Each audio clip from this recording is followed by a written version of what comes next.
পিছনে তাকিয়েছে দেখে না গাভীর উদরের নিচে সবরী চুপটি করে বসে চুপটি করে কাঁদছে বাবা।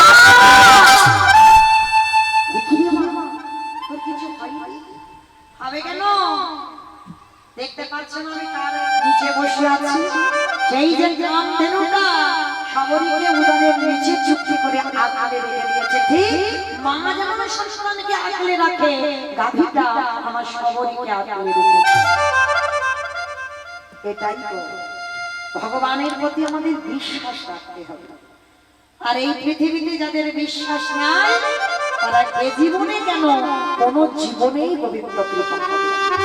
ভগবান পেতে গেলে আগে বিশ্বাস লাগে। এই বিশ্বাসের কথা বলতে গিয়ে বাবা মনে পড়ে গেল জানো, পঞ্চ পাণ্ডবদের মা ছিল কুন্তী। আর এই কুন্তীর 5টা ছেলে ছিল, যুধিষ্ঠির, ভীম, অর্জুন, নকুল, সহদেব। নকুল সহদেব ছিল মাতৃর সন্তান, কিন্তু মাতৃর মৃত্যুর পর ত্রিভুবনে জেনে গেল কুন্তীর 5টা ছেলে। প্রত্যেক দিন মা 5টা ছেলেকে পর পর খেতে দেয়। যুধিষ্ঠির আগে সেবা পায়, ভীম, অর্জুন, নকুল, সহদেব পর পর সেবা পায়।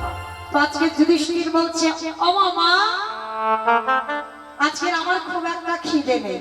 ভাইরা এই জায়গাটা খুব ভালো করে শুনবেন, বিশ্বাস কাকে বলে?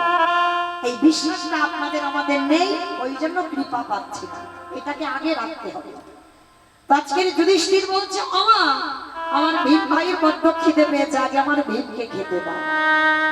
আরে বাবা ঠিক আছে, তুই যখন বলছিস আগে ভীমই খা, তা সেই দিনে আমার ভীমের এত খিদে পেয়েছিল, যা যা রান্না করেছে বাবা ভীমকে দিয়েছে, ভীম একাই সব খেয়ে নেয়। মানে আর অন্য ব্যঞ্জন কিচ্ছু রান্নাঘরে পড়েনি। মা কুন্তী রেগে গিয়ে বললেন, তোকে কি কোনোদিন আমি খাইয়ে উদর ভর্তি করতে পারি? এমন সন্তান আমি একটা জন্ম দিয়েছি যার উদর কোনোদিন ভর্তি হয় না। হ্যাঁ তোর এত খাই খাই মিশে সবসময়ের জন্য শুধু খিদে খিদে, আর সবসময়ের জন্য বেশি বেশি খাওয়া। একবারও তোর ভাইদের কথা ভাবলি না, আমার কথা ভাবলি না, এত তোর খাই খাই। দেখবেন বাবা এই পৃথিবীতে অন্য কেউ বাবা কেউ কোনোদিন বলুন যে তোর এত খাই খাই কিসের, সত্যি কিন্তু তোমার মা যদি ছেলেকে বলে আরে তোর এত খিদে কেন, তোর এত খাই খাই কিসের, এর থেকে দুঃখ পৃথিবীতে কিছু। তা ভীমের বড় কষ্ট হলো, মা আমি একটু বেশি খাই বলে তুমি শুধু আমাকে বলো এত খাই খাই কিসের। ঠিক আছে আমি কথা দিচ্ছি আমি আর খেতে চাইবো না, আজকে আমি যে অন্ন ব্যঞ্জন সব খেয়ে ফেলেছি, বলো তুমি আমার কাছে কি চাও? মা কুন্তী বললেন, ও একটু খাবার কথা তুলনা দিয়েছে বলে তোর এত অহংকার? আমাকে তুই বলছিস কি চাই বল? পারবি? আমি তোর কাছে যা চাইবো তুই দিতে পারবো না। তুমি যদি আমার প্রাণও চাও আমি এক্ষুনি দিতে রাজি। প্রাণ চাইবো কেন? আমি জানি যেটা আমি তোর কাছে চাইবো তুমি আমায় দিতে পারবো। পারবো? বলো মা তুমি কি চাও? বেশ তুই সত্য কর খোকা, আমি যেটা চাইবো তুই আমাকে দিবি, তুই সত্য কর, বলো তুমি কি চাও? আর যেই না তুই সত্য করলো, মা কুন্তী চাইছে,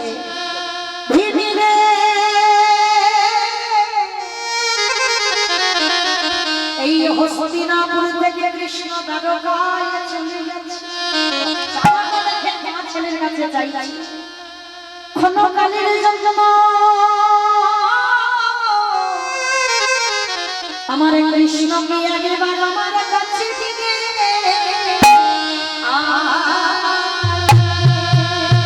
ওরে ভীমের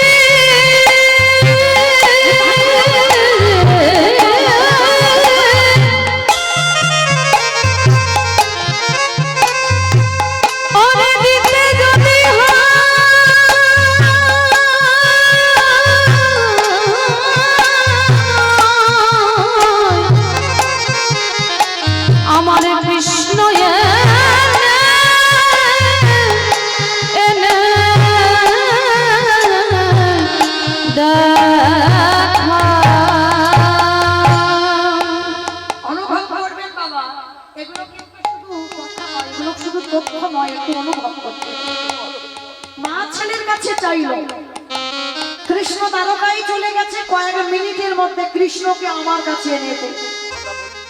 ভীম বলে বললেন, ও মা, জগতে এত কিছু চাইবার ছিল, তুমি চাইতে পারবে না। তুমি আমার কাছে কৃষ্ণ চেয়ে বসে। কয়েক মিনিট কেন, কয়েক সেকেন্ড আমি তোমার কাছে কৃষ্ণ এনে হাজির করাবো। যুধিষ্ঠির বলল, ভাই কি করে পারবে? হস্তিনাপুর থেকে দ্বারকা 3 দিনের পথ, অসম্ভব। 3 দিনের রাস্তা কয়েক মিনিটে, কয়েক সেকেন্ডে আনা যায়? যায় দাদা। ভীম করজোর করে বলেছিল, দাদা তোমার মতো আমার হৃদয়ে পাণ্ডিত্য নেই, আমি বেদবিদ্যা কিছু জানি, আমি মন্ত্র জানি না। তবে দাদা যেটা জগতে জানে, ভীম শুধু খেতে জানে। আমিও কৃষ্ণকে ভালোবাসি। দেখো না কি করে আমি কৃষ্ণকে আনি, কি করে আনবি তুই, দেখো না দাদা। ভীমের হাতে ছিল 80 মণ ওজনের গদা। ওই 80 মণ ওজনের গদাটা মাথার উপরে 3 বার ঘুরিয়ে গদাটা একেবারে আর গদা যদি ছুড়ে দেয় বাবা, গদা কি আটকে থাকবে? আর যে সোজাসুজি পড়বে, ভীম কি করেছে জানো? ভীমের মাথাটা সেই সোজাসুজি পেতে দিয়েছে, আর পেতে দিয়ে শুধু একবার কৃষ্ণকে ডাকছে, কৃষ্ণ রে।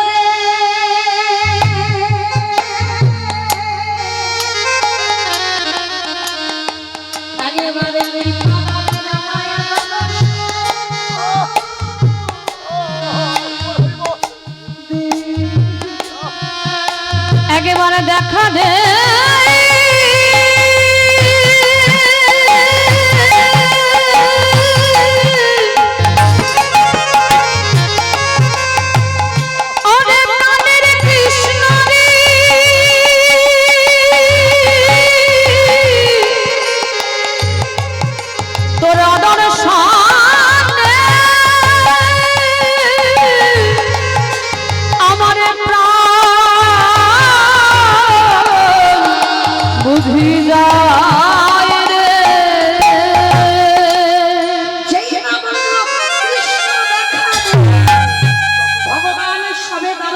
সিংহাসনে বসবে, আর সত্যভামা রুক্মিণী দেখছে প্রভু সবে হস্তিনাপুর থেকে দ্বারকায় এসে বসেছে।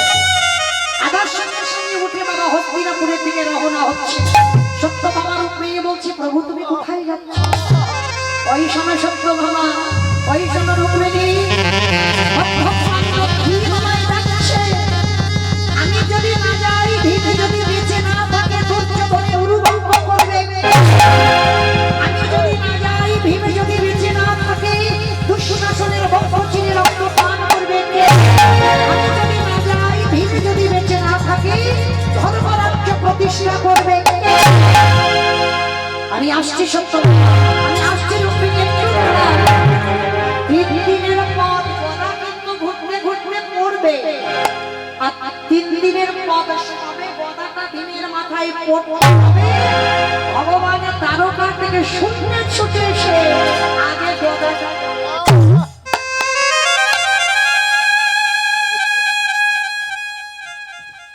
এক হাতে গদা ধরেছে, আর এক হাতে ভীমকে টেনে তুলছে। এইরকম করে শুয়ে আছিস, মাথায় তোর গদাটা পড়লে তুই তো এক্ষুনি মরে যেতি।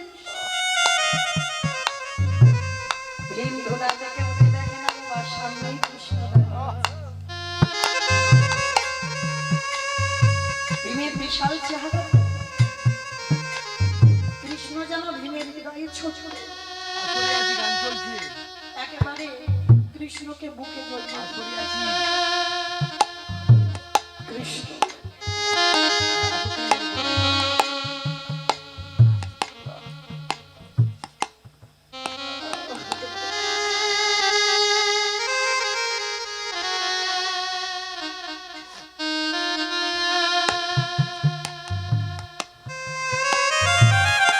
তুই বললি গদা আমার মাথায় পড়ে আমার অপঘাতে মরণ হবে, হবে কি করে? যে পক্ষে কৃষ্ণ রয়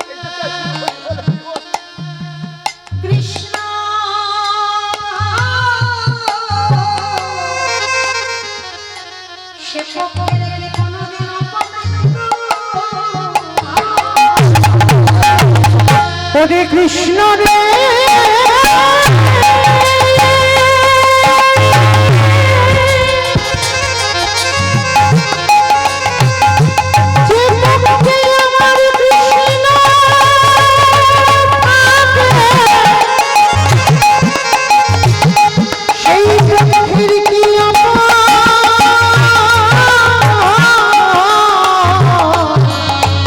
অপমৃত্যু ভয়ে থাকে। তুই ভাবলি কি করে গদা আমার মাথায় পড়বে? এই, আমার আসতে যদি একটু দেরি হতো গদা তুই তোর মাথায় পড়তো তুই তো মরে যেতি। আমি জানি আমি মরবো না। ঠিক আছে তুই জানিস না আমাকে এরকম করে ডাকলি কেন? আর কি কোনো ভাবে ডাকা যেত না? তা ভীম বলছে তোর ছবির সামনে দাঁড়িয়ে দাঁড়িয়ে যদি বলতাম কৃষ্ণ আমার মা তোকে ডেকেছে তুই একটু আয়, আসতিস? কত অজুহাত দেখাতিস আমার এই কাজ আমার সেই কাজ, আসতিস না। কিন্তু দেখলি তো এমন কায়দা করে ডাকলাম না, 3 দিনের পর সেদিনটি চলে কৃষ্ণকে বুকে ধরে কাঁদছে ভীম, আর দূর থেকে মা কুন্তি দেখছে ভীমের বুকে কৃষ্ণ। মিনিট লাগলো না, সেকেন্ডে চলে এলো।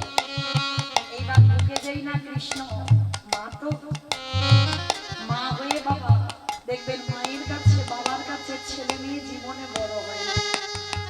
ও যত বড় চাকরি করুক না কেন বাবা মার কাছে ছোট ছোট থাকে। তা মা কি করেছে? ভীমের কাছে এসে করজোড় করে ধুলাতে হাত জোড়ো করে বসে, আমি যদি তোর মা না করতাম আমি আজকে তোকে একবার প্রণাম করতাম।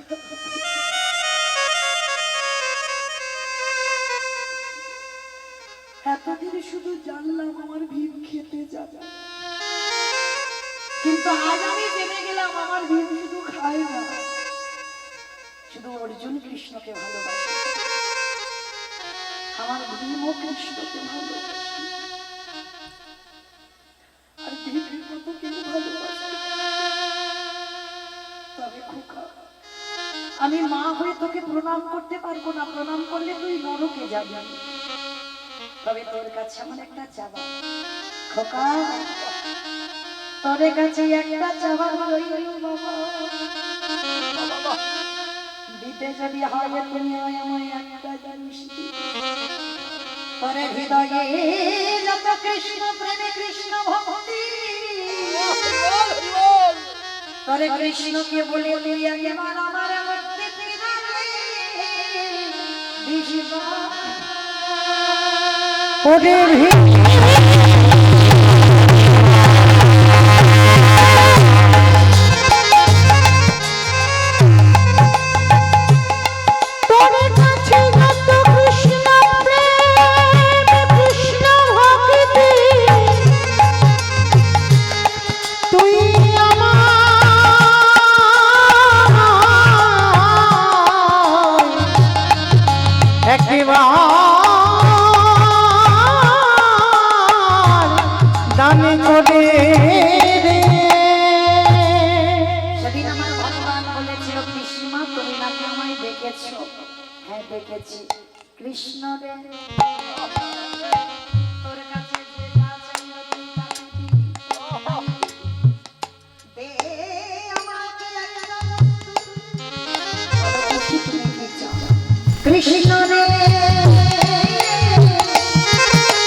সেই বিশ্বাস কি আপনাদের আমাদের আছে? মানে একটা গদা যদি মাথায় পড়বে তো সঙ্গে সঙ্গে মরে যাবে, কিন্তু বিশ্বাস মরবে না, ও কৃষ্ণ এসে রক্ষা করবে, এই বিশ্বাস। আচ্ছা বলো তোমার লীলাতে ছিলাম কোথায়? মনে আছে? আমি গন্ডগোল করে বেরিয়েছি। হ্যাঁ, ঘর পুড়িয়ে দিল, বাহ সুন্দর। তাহলে শুনছে বাবা কীর্তন, তাহলে সবারই ঘর পুড়ে গেল। বাবা মেয়েটাকে নিয়ে আবার একটা কুড়ে ঘর তৈরি করলো।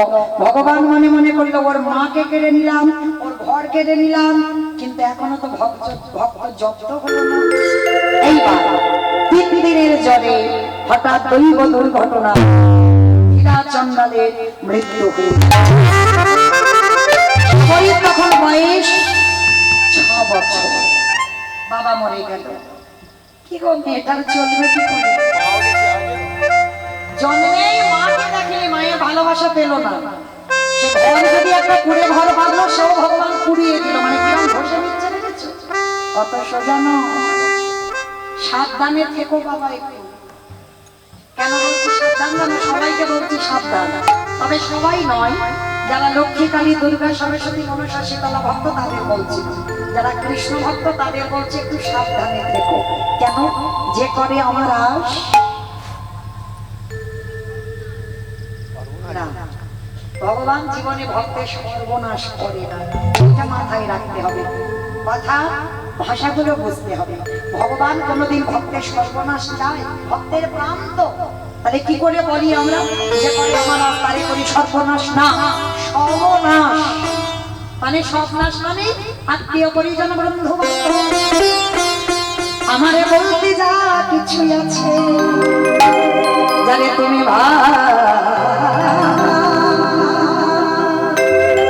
যারে তুমি ভালো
কৃষ্ণ কাছে আছে।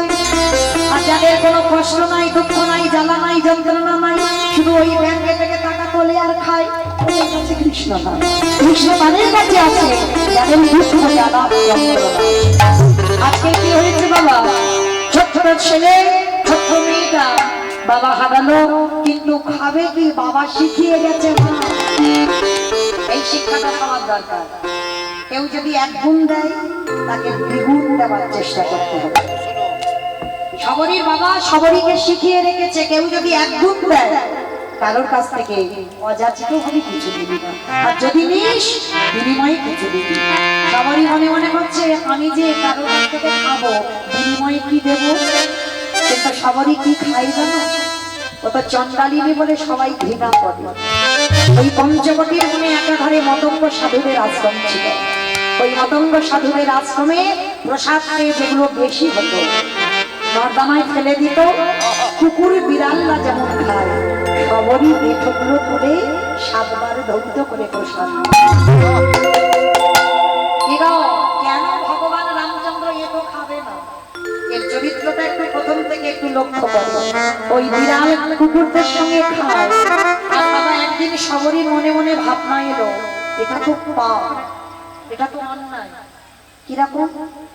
এটা অন্যায় নয়, কারণ এটা যদি অন্যায় না হবে, বাবা তো শিখিয়ে গেছে এক গুণ নিলে দ্বিগুণ দিতে হয়। তাহলে এই যে সাধুদের বিভক্ত পাচ্ছি, বিনিময়ে তো কিছু দিচ্ছি না, তাহলে পাপ হচ্ছে। তাহলে কি করব?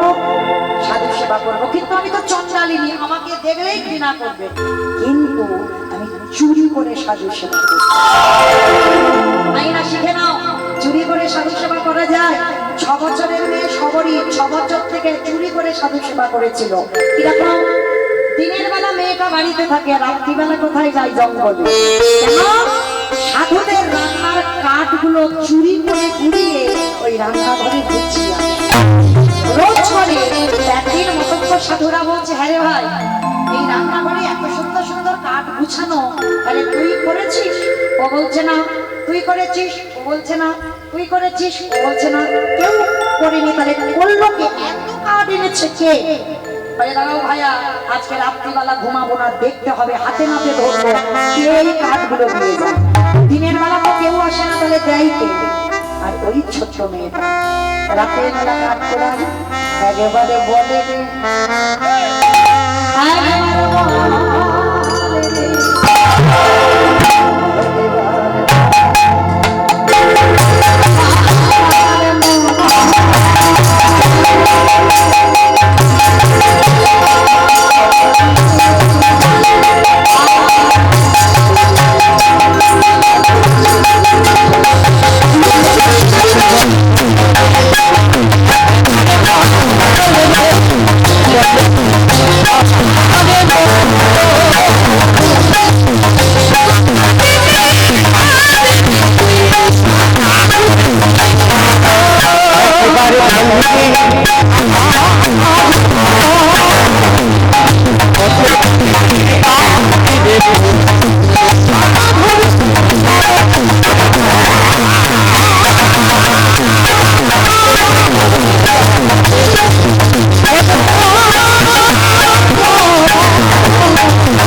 সাধুরা কেউ ঘুমায়নি, একেবারে ছুটে গিয়ে সবরীর হাতটাকে চেপে ধরে।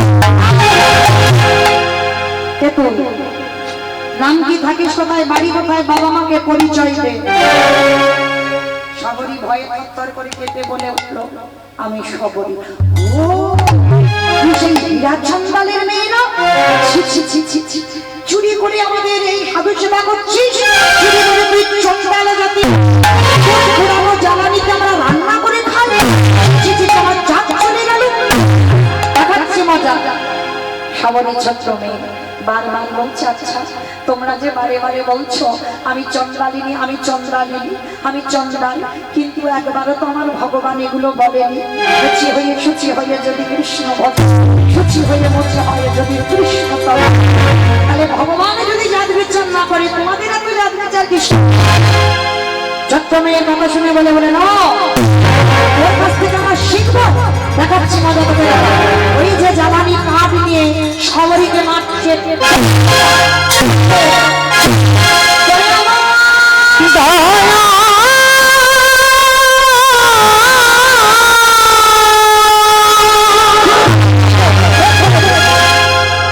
এত মারা মেরেছে, বাবা সর্বঙ্গ থেকে রক্ত ছড়ে। ছোট্ট মেয়ে তো, 6 বছরের মেয়ে, মানে কতটুকু মেয়ে, শরীর থেকে যখন রক্ত পড়ছে, বসে বসে কাঁদছে। মা ধরিত্রী রঙে রক্তের বিন্দুগুলো পড়ছে। ধরিত্রী মা বললেন, প্রভু তোমারে যে ভালোবাসে তারে বুঝি এমনি করে কাঁদতে হয়? সবরই কাঁদছে, প্রভু আমার বাবা ছোটবেলা থেকে শিক্ষা দিয়ে গেছে, আমি সেই শিক্ষায় শিক্ষিত, কিন্তু শুধু আমার অপরাধ একটা জায়গায়, আমি ছোট জাতের মেয়ে, আমার জন্ম চন্ডাল কুলে, এটাই কি আমার অপরাধ? আমি চন্ডাল বলে কি আমি তোমার ভক্ত হতে পারি না? আর মাতঙ্গ সাধুদের মধ্যে একজন সাধু ছিল, যার নাম হচ্ছে রামানন্দ স্বামী। সবরই দীক্ষা গুরু রামানন্দ স্বামী ছুটে এসেছে, সবরীকে কোলে নিয়েছে। এই মা আয়, কাঁদিস না। আজকে আমি তোকে রাম মন্ত্রে দীক্ষিত করব। সবরী রাম মন্ত্রে দীক্ষিত হলো। আর শোন, আজকে থেকে আমি তোর গুরুদেব, আর আজকে থেকে যা কিছু খাবি, যা কিছু বলবি, সবটাই ভগবানকে দিয়ে তবে কে গো মায়েরা, ভগবানকে দিয়ে পাও তো? নিজেদের খেতে সে 2-3টে বেজে যাচ্ছে, আমার ভগবানকে নাকি আমার 12টায় ভোগ লাগে। ভগবানকে দিয়ে পাও না তো, খেলা বুঝবে। চুরি করে খাচ্ছে, তাই না? চুরি করে খাওয়া হচ্ছে না? এই যে বাবা, তোমার স্বামী ব্যাগ ভর্তি করে বাজার করে তোমার স্বামী আনছে, ভুল কথা। এইগুলো ভাবতে হবে, তোমার স্বামী দিচ্ছে না, ভগবান কৃপা করে তোমার স্বামীর দ্বারা পাঠাচ্ছে। পৃথিবীতে যা যা কিছু দেখছো সবই তারই ইচ্ছা, তারই জিনিস। তাই যার জিনিস তাকে না দিয়ে খাওয়া মানে কি চুরি করে খাওয়া হচ্ছে না? যদি ডালা ধরে দিতে না পারো, একটা কথা বলো, যা কিছু খাবে একটু জলও যদি খাও, বলো ভোজনে চা জানাত্মা। আর এই মন্ত্রটা বলা মানে আমাদের সেবার আগে আমার গোবিন্দ সেবা হয়ে যায়। আর যারা তো গলা সাজিয়ে দেয় তো উত্তম, তাদের চরণে শত শত কোটি দণ্ডবত প্রণাম। এ যেমন তো পরবর্তী দিনে যদি কোনোদিন জন্ম হয়, যেন আপনাদের মতো কীর্তনিয়া হয়, আপনাদের মতো যেন ভক্ত হয়ে আসে। কীর্তনিয়া হতে আর চাই না, আমি ভক্ত হতে চাই, কীর্তনিয়া হলে। তো আজকে এই জগৎ সংসারে সবরীকে দেখে শেখো।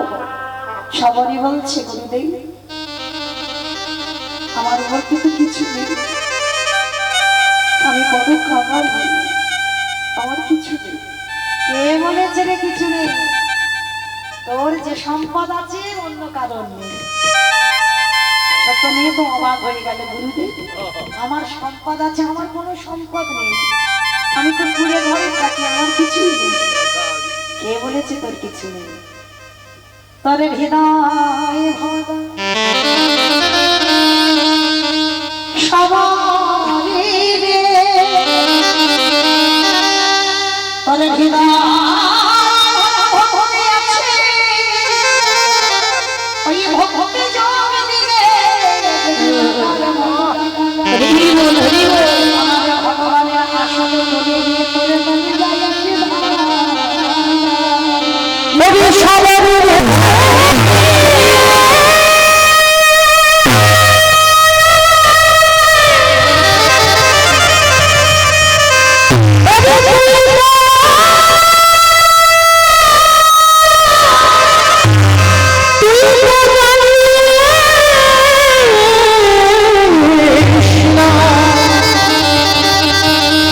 জলে নয়নে জলে একেবারে বাবার মতো করে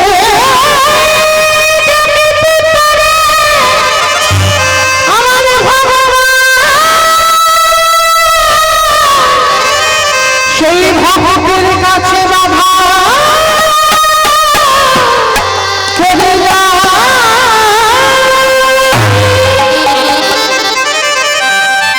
সবাইকে বললো তোরা হৃদয় ভরা ভক্তি, ভগবানকে পেতে গেলে কি তার অন্যান্য যোগ যদি আশ্রয় না করো, দুটো যোগ আশ্রয় করো, একটা হলো অভ্যাস যোগ, একটা হলো ভক্তি যোগ।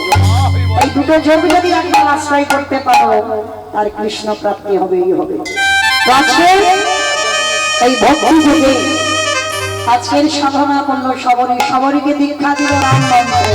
আর সবরী স্নানে নেমেছে ওই শরীরের ঘাটে, সেটা মতঙ্গ সাধুদের ঘাট।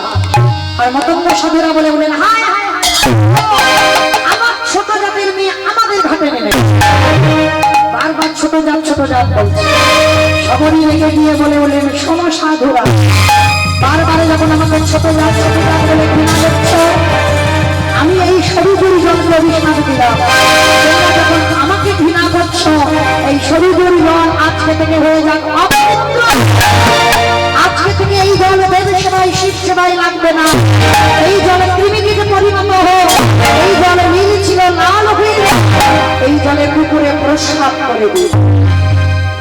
সঙ্গে সঙ্গে শরীরের জল অপবিত্র হয়ে গেল। সাধুরা বলে বলেন, হায় হায় হায়, চন্দ্রাণীর পরশে জল অপবিত্র, আদৌ চন্দ্রালিনীর অভিশাপে হলো অপবিত্র। এইবার শুরু হলো সবরী সাধন হলো।